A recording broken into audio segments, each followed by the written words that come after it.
Il est 17h43, bienvenue à toutes et tous sur le plateau de C'est dans l'air pollué, votre émission sur la ville et l'urbanisme. Et aujourd'hui, nous avons le plaisir d'accueillir Saskia Sassen, sociologue et économiste, spécialiste de la globalisation. Bonjour Saskia. Bonjour, je suis ravie d'être invitée sur ce plateau. Et à vos côtés, Victor Urbain, spécialiste économie de C'est dans l'air pollué. Bonjour Victor. Bonjour. Saskia, on rappelle que vous êtes l'autrice du livre La ville globale, publié aux éditions du CNRS, dans lequel vous parlez de ville globale. Alors pour commencer, est-ce que vous pouvez nous définir un petit peu ce terme ? Oui, évidemment, le terme de ville globale, c'est un concept que je définis de manière étendue dans ce livre éponyme La ville globale. Une ville globale, c'est quoi ? C'est une ville qui joue un rôle clé dans l'organisation de l'économie mondiale. Pour moi, c'est un peu comme un nœud où se concentrent les activités financières, les entreprises internationales, les technologies avancées ainsi que les réseaux de communication. Et pour vous, il n'y a que 3 villes globales. Oui, tout à fait, c'est même le sous-titre de mon livre.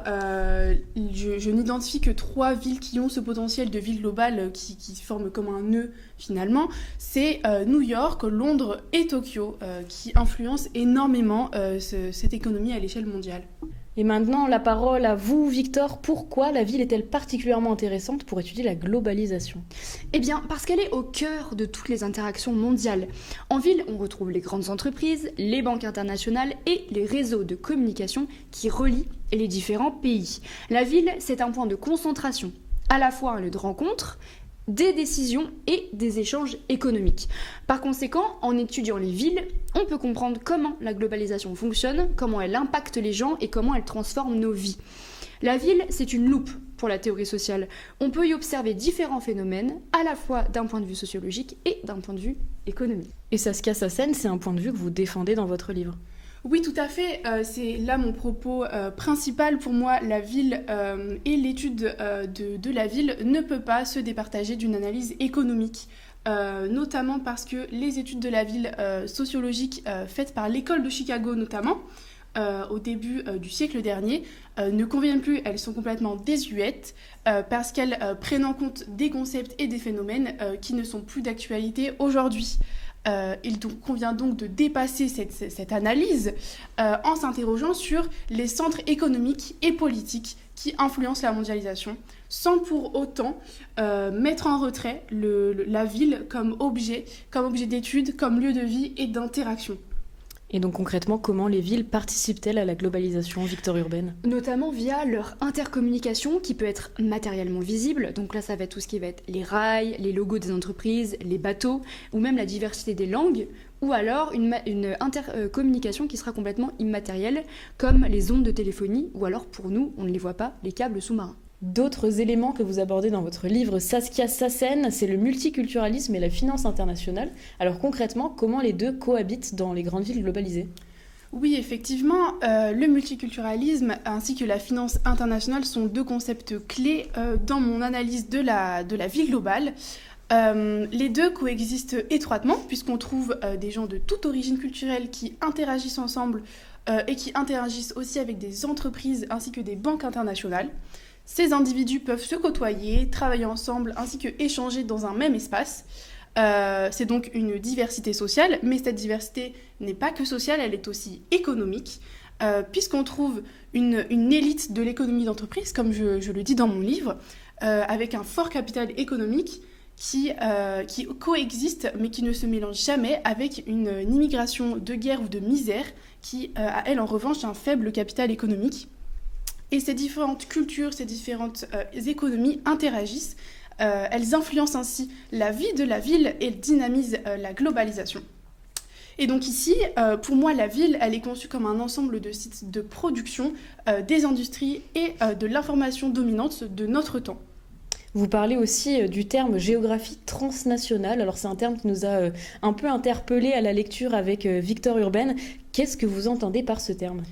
Oui, tout à fait. Le concept de géographie transnationale, c'est un concept clé pour définir et bien analyser la vie globale. Pour moi, ça représente un ensemble de lieux dans le monde qui sont liés entre eux au-delà des frontières nationales. Et ce type de géographie donne naissance pour moi, et c'est là tout l'enjeu de mon livre, une nouvelle politique transnationale où les gens, les idées et les ressources se connectent et agissent ensemble par-delà les frontières. Les villes concentrent les sièges d'entreprises internationales, les banques, les capitaux. Elles peuvent aussi attirer des ressources et influencer une décision globale. Elles sont des centres de pouvoir économique et politique qui concurrencent là même les États. Mais vous disiez que ces grandes villes peuvent aussi créer des formes d'inégalité. Oui, tout à fait. Et pour moi, c'est là un enjeu central qu'il faut mettre en lumière en parlant de la globalisation. C'est que dans ces villes globalisées, les inégalités se creusent parce que certains types d'emplois, comme ceux notamment dans la finance ou la technologie, sont très bien payés. Et à côté, en parallèle, les emplois de services, souvent occupés par des travailleuses immigrées, sont bien moins rémunérés. Et bien sûr, ces inégalités existaient déjà auparavant, mais la vie globale vient renforcer ces inégalités, je trouve, et c'est ce que j'ai analysé dans ce livre. Oui, et en plus, la globalisation accorde une grande valeur aux emplois hautement qualifiés et bien rémunérés, tout en dévalorisant les métiers mal payés, comme ceux de la restauration ou du nettoyage, par exemple, qui sont pourtant essentiels. Cela va alors contribuer à une plus grande disparité entre les classes sociales et développer une altérité. Tout à fait. Mais alors, comment l'arrivée des grandes entreprises, des hommes d'affaires internationaux, c'est ce que vous évoquiez à l'instant, va influencer les villes ? Ça influence les villes en augmentant le coût de la vie, et ça crée des espaces de luxe qui ne sont accessibles qu'aux plus riches. En fait, ça change la physionomie des quartiers, et du coup, les loyers, ils augmentent, et ça, en fait, ça contraint les résidents à quitter les lieux. Et c'est d'ailleurs un phénomène, c'est une étude, c'est la gentrification, mais ça, moi, j'ai pas parlé de ce processus-là dans le livre. Mais du coup, ces transformations, en fait, ça reflète l'influence des acteurs internationaux sur les villes. Elles poussent en fait les habitants locaux à la périphérie en les reléguant à la marge. Alors, on a commencé à l'évoquer quand on a parlé des inégalités, mais vous critiquez l'image très idéalisée, très positive de la globalisation. Pourquoi ? Alors, effectivement, aujourd'hui, la globalisation, elle est présentée comme quelque chose de très positif. On met en avant surtout le progrès technologique et les échanges internationaux, alors qu'en fait, cette vision, elle met complètement aux oubliettes ces travailleurs et travailleuses essentiels, ceux et celles qui construisent, qui transportent ou qui nettoient. Ils sont invisibles dans ce discours dominant, alors qu'ils sont indispensables en fait au fonctionnement des grandes villes et des entreprises internationales.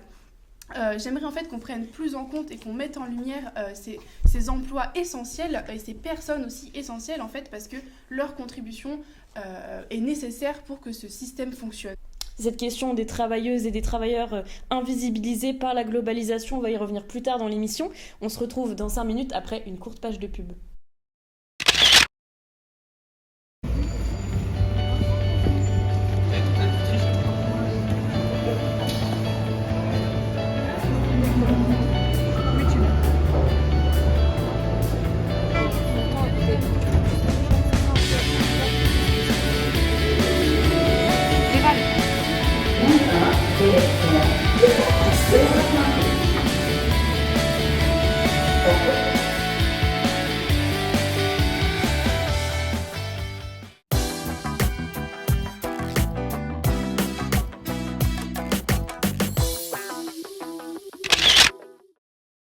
Il est 18h, bienvenue, re-bienvenue sur le plateau de C'est dans l'air pollué, votre émission sur la ville et l'urbanisme.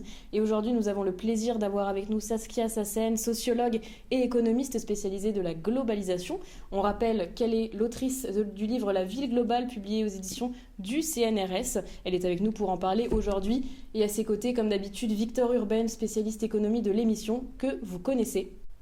Après une courte pause, nous reprenons notre discussion. Victor, comment le paradoxe entre décentralisation et centralisation se manifeste-t-il dans la globalisation ? En fait, la globalisation, elle déplace certaines activités économiques, comme la production, un peu partout dans le monde. Ça, c'est ce qu'on appelle la décentralisation. Mais elle concentre aussi les décisions et les capitaux dans quelques grandes villes, comme New York, Tokyo ou Londres. Ça, c'est la centralisation. En d'autres mots, la production est dispersée géographiquement, mais le pouvoir économique est centralisé dans des villes clés. C'est un paradoxe qui fait de la globalisation un phénomène à la fois très étendu dans plusieurs points sur le globe et concentré seulement sur ces points-là. Donc d'après ce que vous dites, Victor, on peut dire que la globalisation va redessiner la géographie des centres et des marges. Vous, Saskia, qu'est-ce que vous en pensez? Oui, c'est exactement ça. La globalisation, elle renforce certaines villes comme centre économique et elle va en même temps reléguer d'autres au second plan. Les grandes villes, elles accumulent les ressources, le pouvoir et les emplois qualifiés, tandis que les villes moins connectées, elles vont rester en périphérie et bénéficier moins de cette dynamique globale. Ce déséquilibre il va créer une géographie des centres et des marges, comme je le dis dans mon livre, où certaines régions prospèrent tandis que d'autres stagnent. On peut observer ce phénomène dans des villes comme Paris, Hong Kong, Los Angeles, Amsterdam, Bangkok, Sao Paulo, bref, toutes les grandes métropoles. Et donc la géographie des centres et des marges, elle va s'en trouver transformée et renforcée, et ça à différentes échelles. Et à la page 72 de votre livre, Saskia Sassen, vous parlez de zones frontalières analytiques. Alors c'est un terme un peu compliqué. Est-ce que vous pourriez nous l'expliquer un peu plus en détail? Les zones frontalières analytiques, en gros, ce sont des espaces où deux mondes différents coexistent sans se mélanger.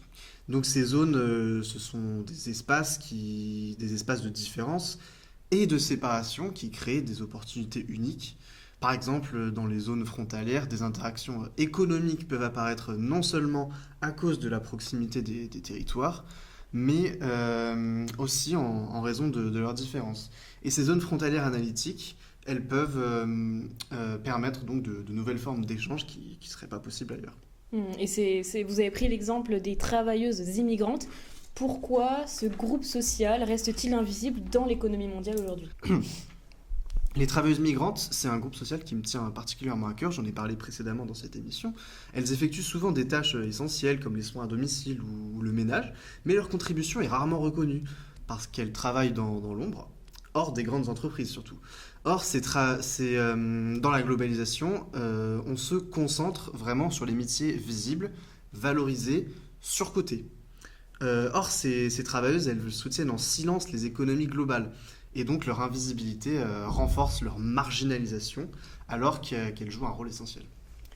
Victor, vous vouliez revenir sur la dimension coloniale que Saskia Sassen évoque dans son ouvrage La ville globale, une dimension coloniale dans les discours autour de la diversité de la ville. Oui, et à juste titre, parce que quand on parle de diversité ethnique dans les grandes villes, on oublie souvent l'histoire coloniale qui explique pourquoi tant de gens de différents pays se retrouvent dans les métropoles occidentales.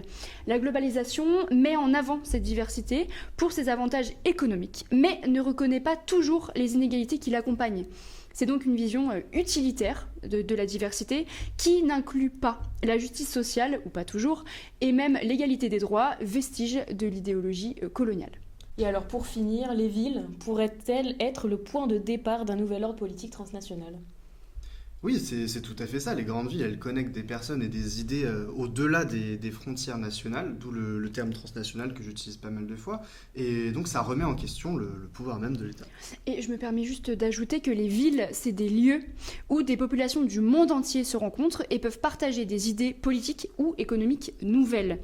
Le mélange de populations et d'identités pourrait donner naissance à des mouvements politiques transnationaux qui reposeraient sur des valeurs partagées entre habitants de différentes villes plutôt qu'entre citoyens des mêmes pays. Ce sera le mot de la fin. Merci Saskia Sassen d'avoir été avec nous. Merci à vous. On rappelle que vous êtes sociologue et économiste spécialiste de la globalisation. Vous avez publié dernièrement La ville globale, un ouvrage publié aux éditions du CNRS. Victor Urban, on vous retrouve la semaine prochaine pour une nouvelle analyse économique. Quant à nous, on se retrouve dès demain à 17h43 pour un sujet qui divise les Français en ce moment. Les feuilles mortes sur le sol, dangereuses pour certains, estivales pour d'autres. Notre envoyée spéciale Clara Brovarny s'est rendue dans la rue pour interroger les habitants de Poitiers, directement concernés par ce fléau. En attendant, bonne soirée à toutes et tous. Un peu long les pauses publicitaires, non ? Ah ouais ? Ouais, ça m'a paru une éternité. Ah, moi je trouve que ça allait. Ouais.